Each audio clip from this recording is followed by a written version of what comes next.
Big boss Malayalam season 6 നാലാമത്തെ ആഴ്ചയിലേക്ക് കിടക്കുമ്പോൾ power ടീമിൽ വീണ്ടും ഒരു വ്യത്യാസം വന്നിരിക്കുന്നു. മൂന്നാമത്തെ ആഴ്ച ബിഗ് ബോസ് വീടിൻ്റെ പവർ ടീം നിയന്ത്രിച്ചിരുന്നത് 2 അംഗങ്ങൾ മാത്രമാണ്, ജിൻഡോയും രശ്മിനും. എന്നാൽ ഇവർക്കിടയിൽ ശക്തമായ അഭിപ്രായ വ്യത്യാസങ്ങൾ ഉണ്ടാവുകയും ഓരോരുത്തരും പരസ്പരം എതിരിട്ട് നിൽക്കുകയും ഒക്കെ ചെയ്യുന്ന സാഹചര്യം വന്നതോടെ ഇവരെടുക്കുന്ന തീരുമാനങ്ങൾ ചില സമയങ്ങളിലെങ്കിലും ജെനുവിനാണ് എന്ന് പറയാൻ ബിഗ് ബോസിനുൾപ്പെടെ കഴിയാത്തൊരു സാഹചര്യം ഉണ്ടായിരിക്കാം. അതുകൊണ്ടാണ് മൂന്നാമതൊരാൾ കൂടി അതിലേക്ക് വേണം എന്നൊരു തീരുമാനം ബിഗ് ബോസ് ലാലേട്ടൻ എപ്പിസോഡിലൂടെ എടുക്കുന്നത്. അങ്ങനെ ബിഗ് ബോസിലേക്ക് എത്തപ്പെടുന്നതാകട്ടെ അർജുൻ നേരത്തെ നമ്മൾ പറഞ്ഞിട്ടുള്ളതുപോലെ തന്നെ ആൾക്കാരെ അത്ര വെറുപ്പിക്കുന്ന ആളല്ലെങ്കിലും പറയുന്ന കാര്യങ്ങൾ വളരെ കൃത്യമായി പറയാനും വളരെ കുറച്ച് വാക്കുകൾ കൊണ്ട് വളരെ കൃത്യമായി ഒരാളെ അടിച്ചിരുത്താനും കഴിവുള്ള ഒരു വ്യക്തിയാണ് എന്നതാണ് അർജുൻ എന്ന മത്സരാർത്ഥിയുടെ ഒരു പ്രത്യേകത. അർജുന്റെ വരവോടെ അർജുനും രശ്മിനും ചേർന്നിട്ടുള്ള ഒരു പുതിയ ടീം പവർ ടീമിനുള്ളിൽ രൂപപ്പെടുകയും അതിൽ ജിൻഡോ ഒറ്റപ്പെടുകയും ചെയ്യുമോ? ജിൻഡോ തന്റെ ബുദ്ധിശക്തിയും തന്റെ സ്ട്രാറ്റജിയും ഒക്കെ ചേർത്ത് വെച്ച് മുന്നോട്ട് കൊണ്ടുപോയിക്കൊണ്ടിരുന്ന പവർ ടീമിനെ അർജുൻ എന്ന പുതിയ താരത്തിന്റെ വരവോടെ, അർജുൻ എന്ന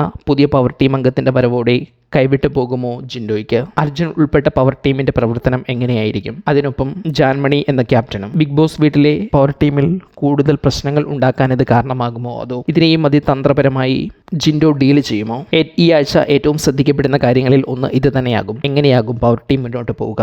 ജിൻഡോയുടെ കൺട്രോൾ പവർ ടീമിൽ നിലനിർത്താൻ ജിൻഡോയ്ക്ക് കഴിയുമോ? അതോ മറുവശത്തേക്ക് രശ്മി തന്റെ ഭാഗത്തേക്ക് പവർ ടീമിന്റെ കൺട്രോൾ ഏറ്റെടുക്കുമോ എന്നുള്ളത്? ഏതായാലും ഒരു കാര്യം പറയാതിരിക്കാൻ കഴിയില്ല. ഏതായാലും ബിഗ് ബോസിന്റെ പവർ ടീമിൽ നിലവിലുള്ള 3 താരങ്ങളും ഒന്നിനൊന്ന് മെച്ചപ്പെട്ടവർ തന്നെയാണ്. പക്ഷേ ഇവർ ഒന്നിച്ച് ഇനി മുന്നോട്ട് നീങ്ങുന്നത് എങ്ങനെയായിരിക്കും? ഇവരുടെ തീരുമാനങ്ങൾ, ഇവരുടെ വിധി നിർണ്ണയങ്ങൾ, ഇവരുടെ പുതിയ നിയമങ്ങൾ, ശിക്ഷകൾ, വീട്ടുകാർക്ക് വേണ്ടിയുള്ള മറ്റു പ്രവർത്തനങ്ങൾ, ഇതൊക്കെ എങ്ങനെയായിരിക്കും? എന്താകും നിങ്ങളുടെ പ്രതീക്ഷ?